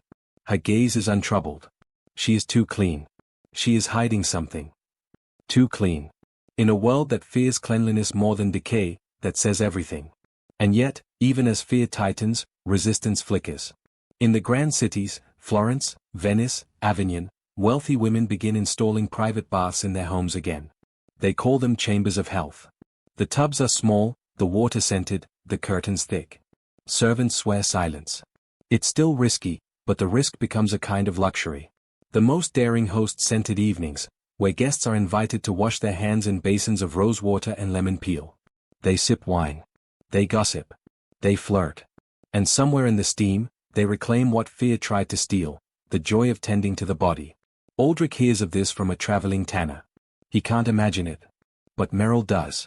She finds herself sneaking mint from the garden, crushing it into her linen with oil and vinegar. She rubs her arms with soft ash and hums a melody she hasn't sung since childhood. Not a spell. Not a sin. Just memory. Just care. And she begins to look different. Not in any way that would be noticed by the priest, or the merchant, or even her own daughter. But Aldrich sees it. Her eyes seem steadier. Her voice has a rhythm again. And one day, she asks him to fetch the old copper tub from the barn. He hesitates. He looks around. He listens for neighbors. Then he nods. They carry it together. They fill it, carefully, with water warmed on the hearth. She bathes first, while he stands guard. Then, when she's done, she pours the water out slowly, not down the drain, not in the street, but onto the rosemary bush outside the door. And the bush, as if in quiet thanks, begins to bloom early that year. The copper tub doesn't return to the barn. It's placed gently behind the hearth now, hidden from view by a heavy curtain and a rack of drying herbs. It's no longer just a vessel for water, it's a threshold. A quiet rebellion. And Aldrich begins to understand that, even though no one says it aloud. But as with all things in medieval life, rebellion, even the gentle kind, carries a cost. Rumors stir in the village after a merchant's son falls gravely ill following a midday soak. He had filled his tub with steaming water and yarrow, advice given by a traveling apothecary, and within 2 days, he was gone. The priest blames the bath. Others blame the boy's arrogance. Only a few whisper that perhaps it wasn't the water, but the world it moved through. You see, bathing in these times is never just bathing. It's a risk calculation. One based not on science, but on stories, like the one Aldrich's neighbor tells over bread and broth. He had an uncle once, a minor noble from a nearby province, who fancied himself ahead of his time. He bathed weekly. Had servants prepare elaborate herbal infusions. Wore linen that shone like pearl. Spoke of ancient Roman habits as if they were gospel. Then one winter, he slipped into the bath after hunting, steaming, muscles sore, skin hot, and emerged pale, trembling, coughing. 3 weeks later, he was buried under stone. They say the bath let the sickness in. And stories like that stick. Historians note a strange pattern in medieval records, an uptick in illnesses and deaths following periods of indulgent bathing. Some of this may be coincidence. Some may be poor hygiene practices, dirty tubs reused, or contaminated water sources. And some may stem from the simple fact that people who bathed were more affluent, and thus more visible when they fell ill. Still, the stories persist. Even the rare bathers, the ones who dare to fill a tub, do so with careful ritual. A bath is never casual. It's an event. A performance. A flirtation with danger. There's a fascinating document from 15th century Paris that details the bathing habits of a minor noble family. They kept logs, actual written records, of who bathed, when, with what herbs, and how they felt afterward. The daughter, aged 15, bathed in lavender and milk. She caught chills and spent a week in bed. The mother, who hadn't bathed in months, tried the same and was said to have fainted from sudden weakness of soul. The physician blamed the water's warmth. He suggested clove oil and prayers instead. Even royals, who can afford the finest soaps and silks, approach the bath with superstitious reverence. One fringe tale from the court of Burgundy involves a nobleman who insisted on being bathed only under the full moon. He claimed the moonlight closed the skin's gates and prevented bad spirits from entering. His wife, more pragmatic, refused to bathe at all and lived into her 80s, becoming a minor celebrity for her divinely preserved body. Contemporary descriptions suggest she reeked of camphor, onions, and myrrh. It's this contradiction, bathing as both luxury and liability, that makes every soak a confession. Aldrich feels it the second time he uses the tub. It's a warm evening. The windows are shut. The water's been boiled with rosemary and left to cool just enough. His wife places a stool nearby with a cloth, some dried lavender, and a cup of weak ale. The bath feels good. More than good, it feels forbidden. As though he's slipped between the seams of reality. But afterward, he lies awake. He listens for a cough. A chill. A sign of punishment. His skin feels vulnerable. Like it's waiting for something. Morning arrives without calamity, but the fear lingers. The pleasure of the bath is laced with dread. And that's the paradox. To bathe in this world is to gamble. To dare the unseen. You might emerge refreshed. You might emerge cursed.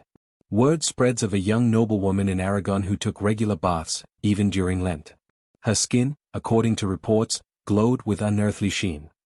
She died after walking in a garden dew-soaked at dusk. Her bath water was blamed. They poured it down a well, which was later sealed. In some places, people begin to treat used bath water as toxic. It must be discarded far from home. Some sprinkle salt in it. Others whisper psalms as they pour it away.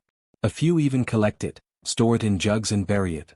Not because they believe it can hurt them, but because they are afraid not to. Meanwhile, bathers become a class of their own. Not nobles. Not clergy. Not peasants. But something in between. Risk-takers. A bit vain. A bit suspect. Their hands are cleaner. Their clothes smell faintly of herbs. And people watch them closely. Are they getting sick more often? Are they aging faster? Are they attracting strange luck? It's the beginning of a new superstition. Aldrich sees it when a neighboring village refuses a traveler lodging after hearing he bathes twice a week. They claim it's unnatural. That it brings softness. That men who bathe too often stop hearing God. The traveler sleeps in his cart and is gone by sunrise. Merrill hears it from the market women. There's a girl in the next town who boils flowers into water, for her face. She should be careful. People are watching. Even the local priest begins to edge toward the topic during sermons. He doesn't name names. But he speaks of temptations of the flesh, and the perils of fragrant indulgence.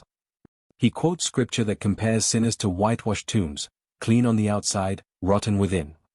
The message is clear. Be careful what you clean. Still, the urge to bathe doesn't vanish. It adapts. Shrinks. Some shift to partial bathing, just the hands and feet, or the face.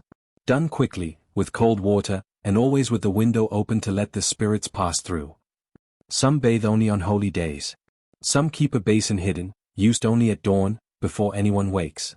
There's a peculiar example from Flanders of a bath built into the floor of a cottage, sealed by planks and opened only on birthdays. The family called it the blessing pool. They bathed one at a time, said a prayer, and swore secrecy. It was rediscovered centuries later, dry and lined with herbs fossilized into the wood. So many of these practices exist in the margins, not illegal, not openly condemned, but marked by hesitation. Even joy becomes something you have to hide. Aldrich and Merrill begin keeping their own sort of log, though not on paper. Just in glances.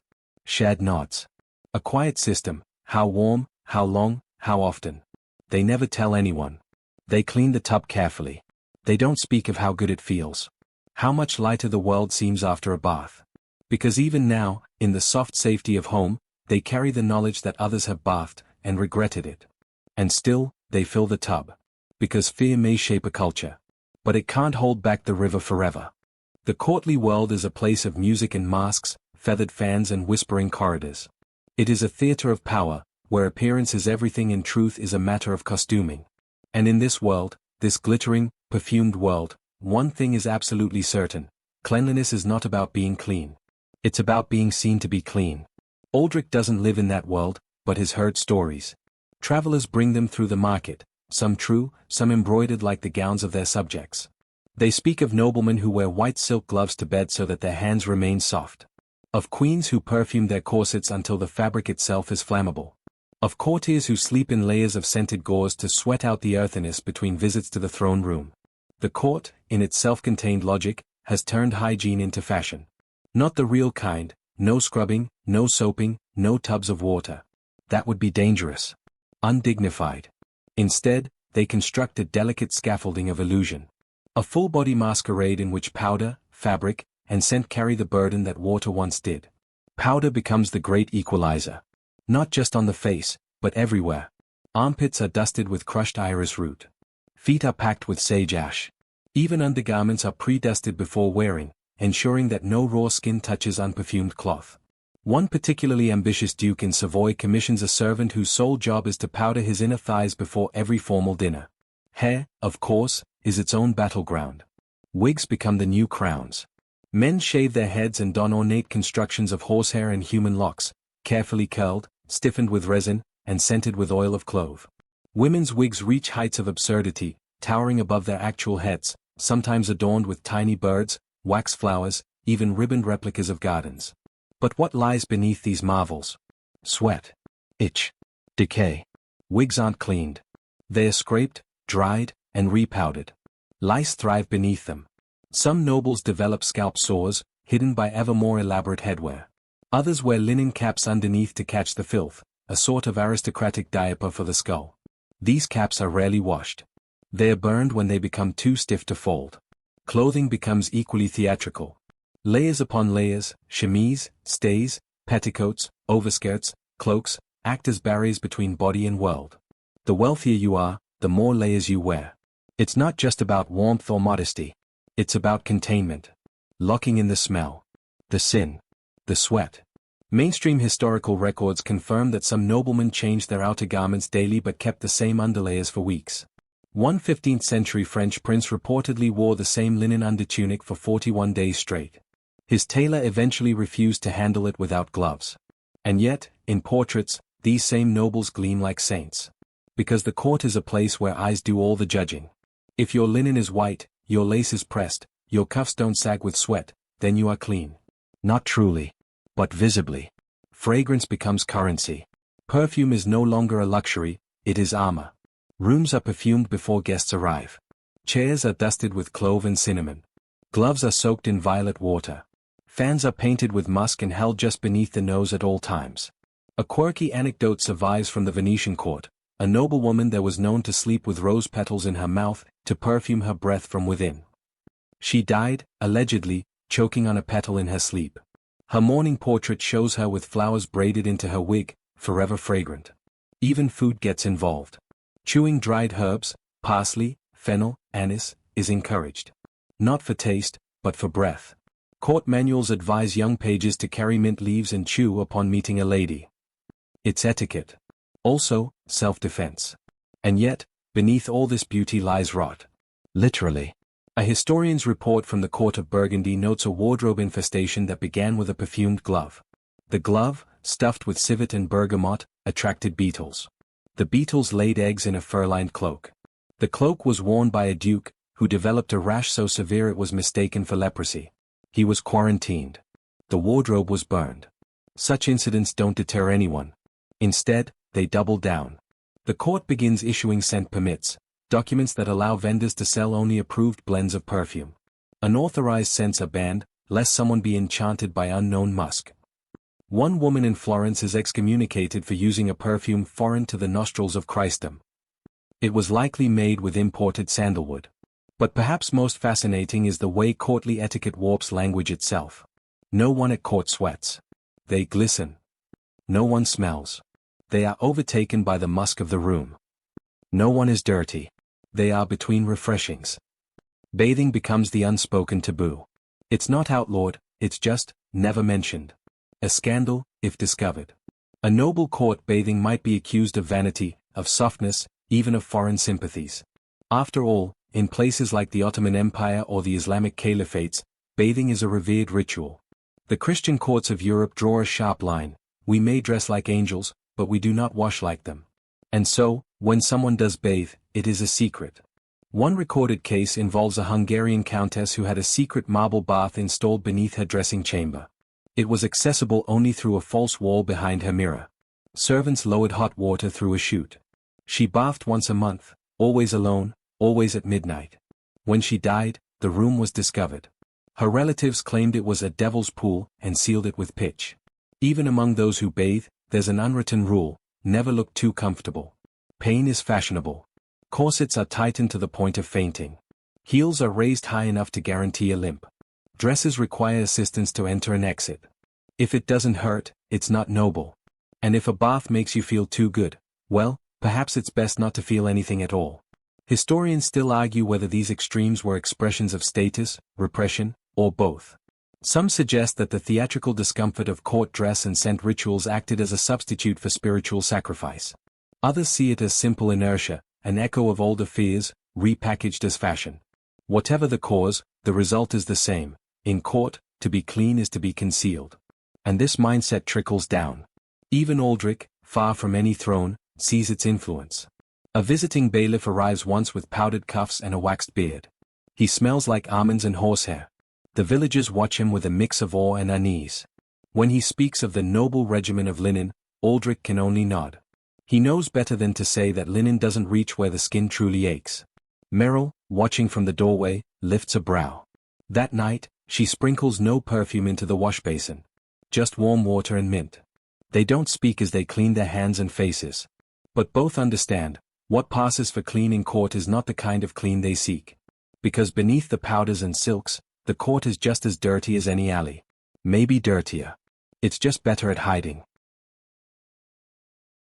The sun hangs low over the town square, casting long shadows that crawl like fingers across the cobblestones. Aldrich walks slowly, his feet sore from labor, the scent of smoke and old leather clinging to his tunic. He glances toward the river, not to wash, of course, but to check the color of the current. Brown today. Thick and sluggish. He mutters a quiet curse and turns away. Because the river no longer brings renewal. It brings blood. Not metaphorically. Not as a poetic flourish. But literally. In the late medieval world, rivers, those veins of life that once carried fish, water, trade, have become scenes of judgment, punishment, and fear. In cities and towns across Europe, justice is public, theatrical, and often terminal. Executions, drownings, torture, and purification rituals take place not behind walls but out in the open, by the water. Why? Because water isn't just a resource. It's a stage. And what better place to display a sinner than before the river, the reflection of heaven and hell at once? In London, the Thames has seen it all. Bodies bob past barges. Heads mounted on spikes drip into the shallows. Drowned witches wash up miles downstream, their wrists bound, mouths agape. The Seine in Paris fares no better. Its banks echo with the cries of the condemned, the chants of monks, the cheers of crowds. Historians have noted how closely tied execution and water became by the 14th and 15th centuries. Water served not to cleanse, but to carry away, to erase the physical presence of a soul deemed unworthy of the earth. It wasn't unusual for those condemned for heresy or witchcraft to be tossed into rivers after death. Some were tied to stones. Others left to float, a warning that drifted village to village. Aldrich remembers one such morning. The town square was full, the smell of meat pies clashing with something more metallic, blood, perhaps, or fear. A thief had been condemned to flogging, and a young woman, accused of consorting with spirits, was sentenced to drowning. She was dragged to the river's edge, bound hand and foot. A priest muttered prayers. The crowd didn't cheer. They watched. Silent. Complicit. The river didn't react. It simply swallowed her. After that, no one bathed there for weeks. The idea of bathing in a place that has seen death, that still carries it, becomes unbearable. Rivers once used for washing, even recreational swimming, begin to feel haunted. Not by ghosts, necessarily, but by something worse, memory, guilt. The quiet knowledge that water does not discriminate. It holds sinners and saints alike. It doesn't purify, it preserves. And this changes things. People begin to avoid river bathing, even in summer. Wells become more prized, though they too carry stigma. Who knows what seeped into the groundwater from upstream? Who knows if the very act of pulling water from the earth might draw something else up with it? A fringe tale from northern Italy tells of a woman who fell ill after bathing in a stream where a convicted heretic's ashes had been scattered. She claimed to feel heat within her bones, and villagers whispered that she had absorbed his sin. She was shunned. The stream was blessed, and then filled with rocks. More and more, people turn away from natural bodies of water. Even spring-fed pools, once believed to have healing powers, are approached with suspicion. Saints' wells become contested spaces. Are they miraculous, or just holy names stamped onto muddy holes? It's around this time that the church begins to assert greater control over what little public bathing remains. Any ritual involving water must be sanctioned. Baptisms, of course, continue, but even these become more restrained. Gone are the full immersions. Now, a splash on the forehead suffices. Too much water, it is thought, could open the spirit too widely. And yet, contradictions abound. The church teaches that water cleanses sin. That holy water wards off evil. That Christ himself was baptized in a river. But it also teaches that the flesh is weak, and that indulgence, particularly the sensual comfort of a bath, leads to pride, to desire, to rebellion. And so, people find themselves caught in a strange loop. They need water to be clean, but fear it might make them dirty in a deeper, more spiritual way. This tension becomes especially pronounced in times of social unrest. During peasant uprisings and religious schisms, the bodies of the dead often end up in rivers. After a rebellion is put down in the Low Countries, townsfolk discover the water running red for 3 days. Not metaphorically. Literally. A scribe records, the swans would not return. Even the fishermen stayed inland. Merchants respond with new strategies.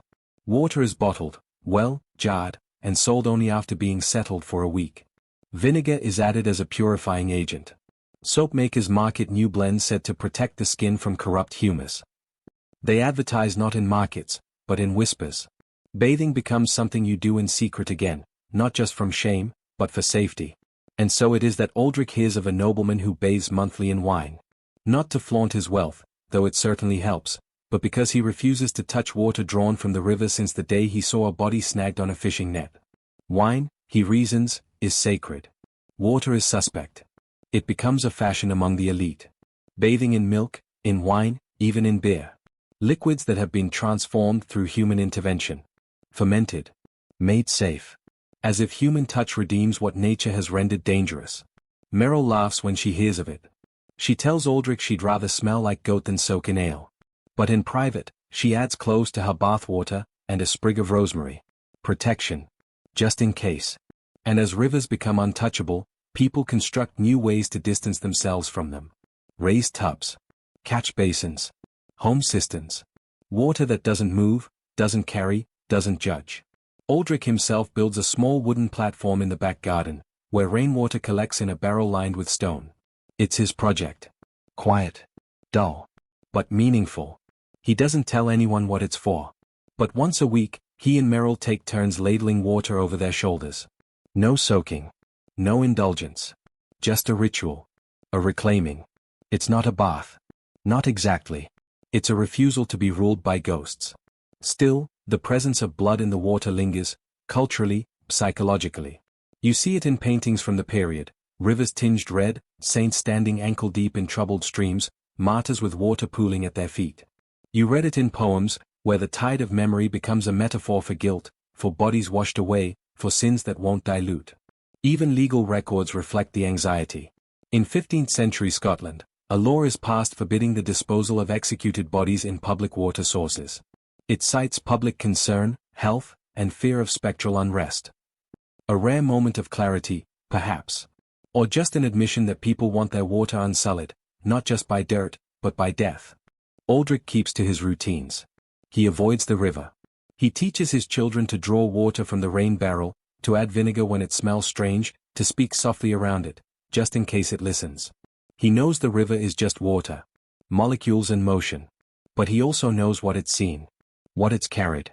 And in a world where cleanliness is questioned, where scent is armor, where soap is suspicion, the river has become a symbol of what must be left behind. The bath is no longer communal. No longer joyous. It is private. Quiet. Fragile. And it must stay that way. Because to wash, in public, in full view, is to risk being bathed in blood. News travels slowly in Aldrich's village, but when it does arrive, it carries the weight of a different world.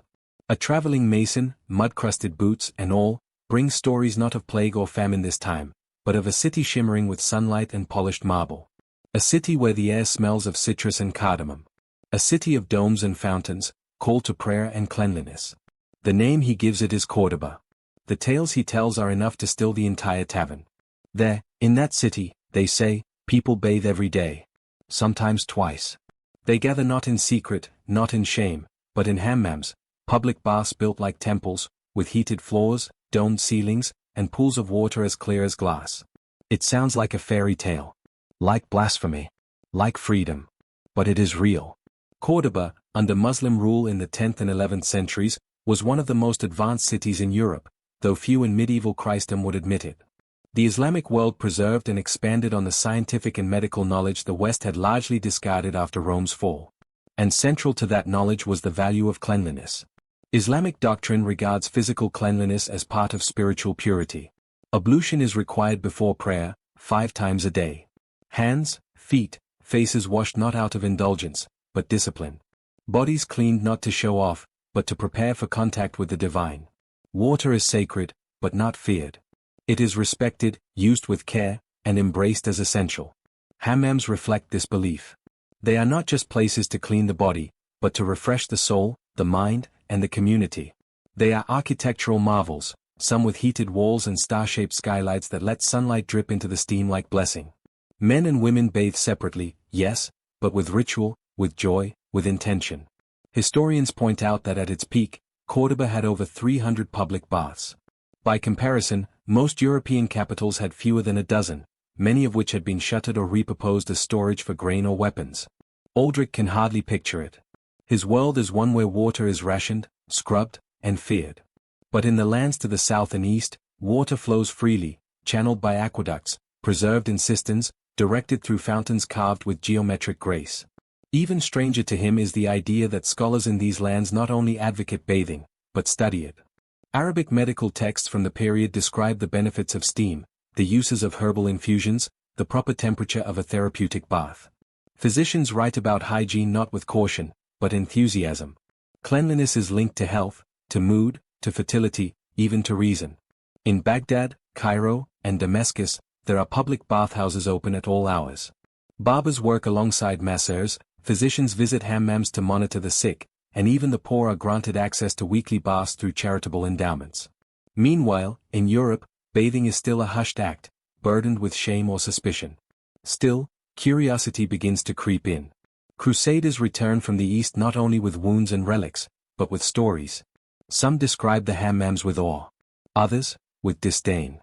They call them dens of vice, places of temptation.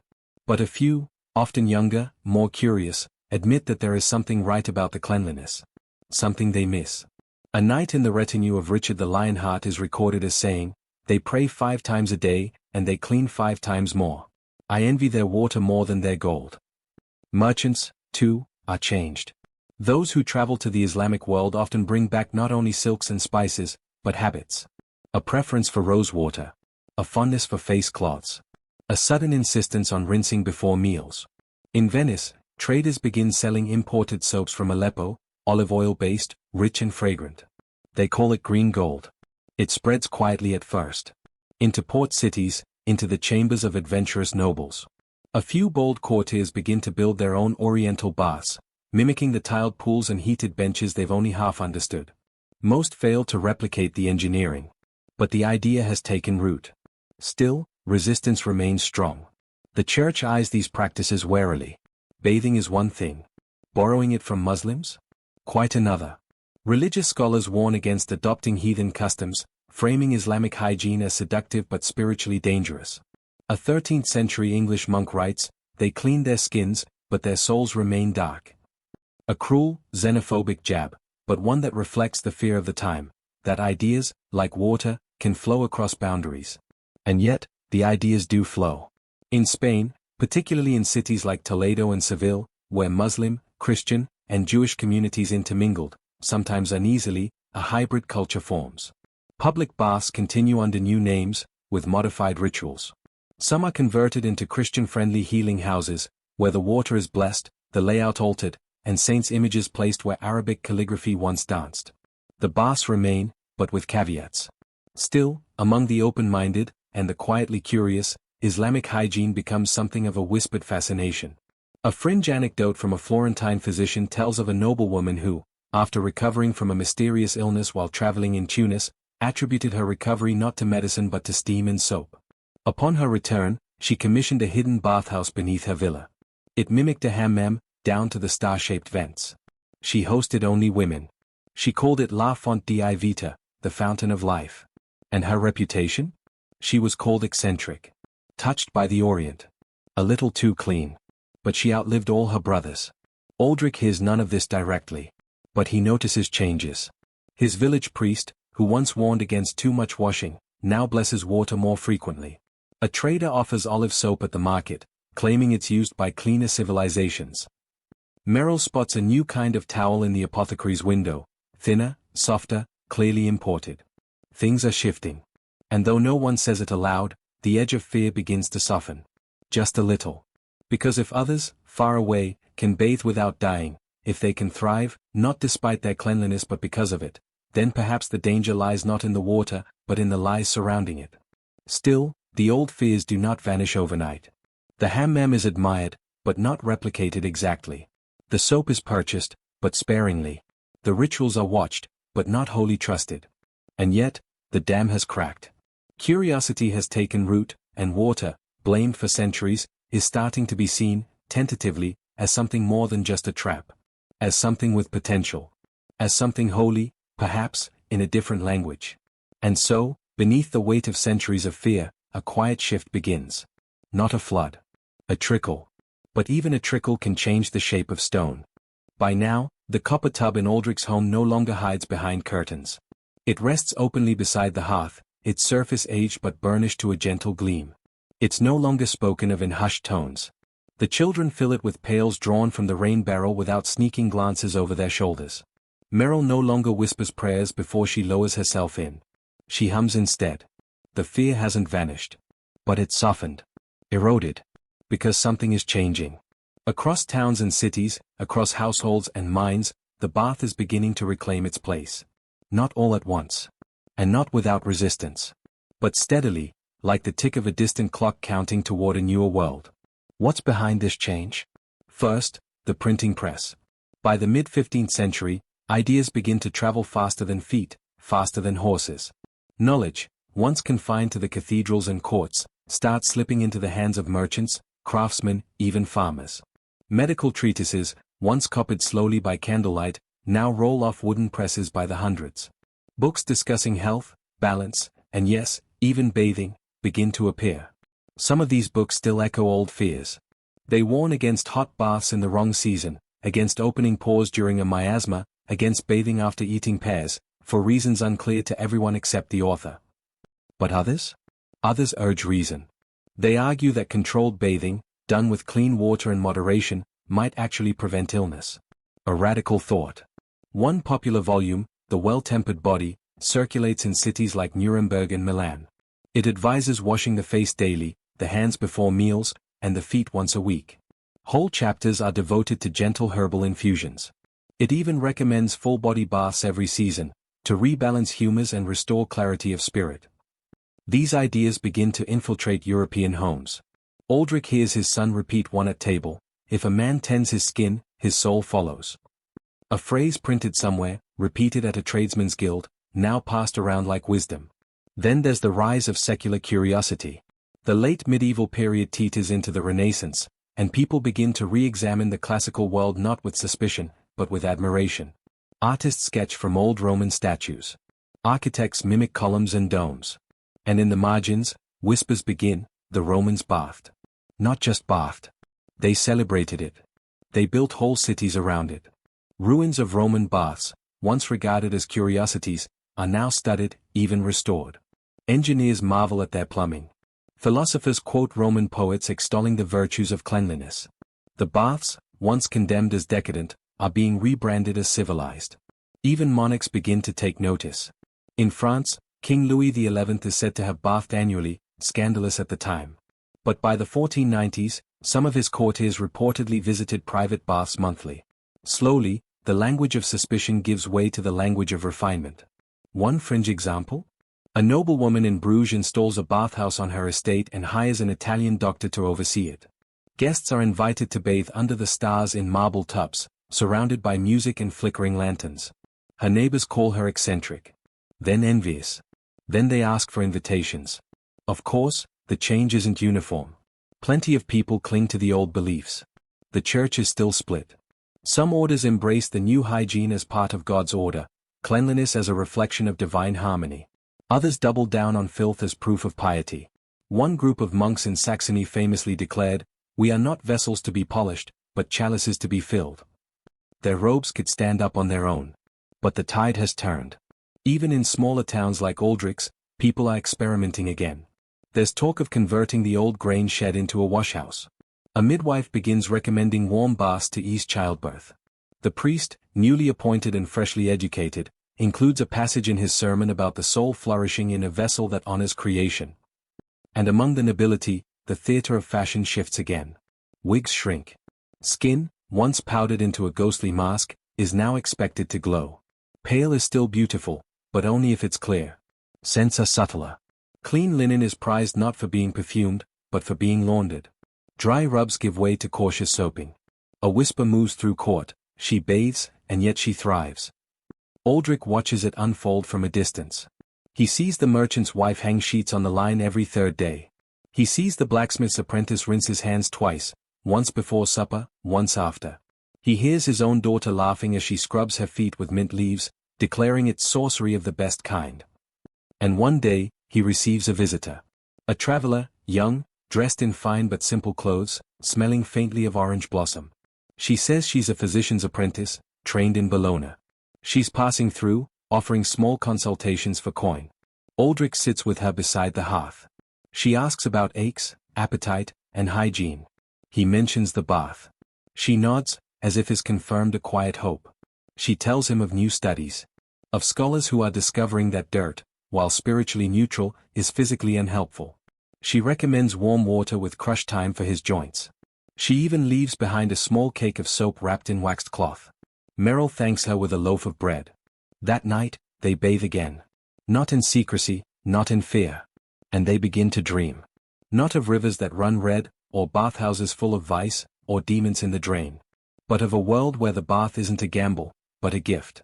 Where washing isn't a whisper, but a song. Historians later point to this period as a hinge in the cultural door.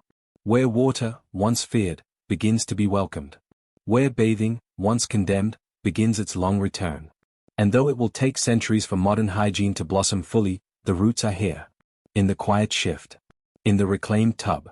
In the people, like Aldrich and Merrill, who dared, once again, to trust the water. Because in the end, they remembered what fear had made them forget. That the body, like the spirit, was meant to be touched. Meant to be tended. Meant to be clean. And now, the fire burns lower. The tub is empty. The water poured away. The room quiet. Aldrich and Merrill sleep, limbs heavy with the hush of age, the scent of rosemary still clinging to their hair. The village settles under a blanket of fog. Horses shift in their stalls. Somewhere far away, a river murmurs without menace, for once. There are no sermons echoing tonight. No warnings. No watches. Just the sound of a new kind of silence.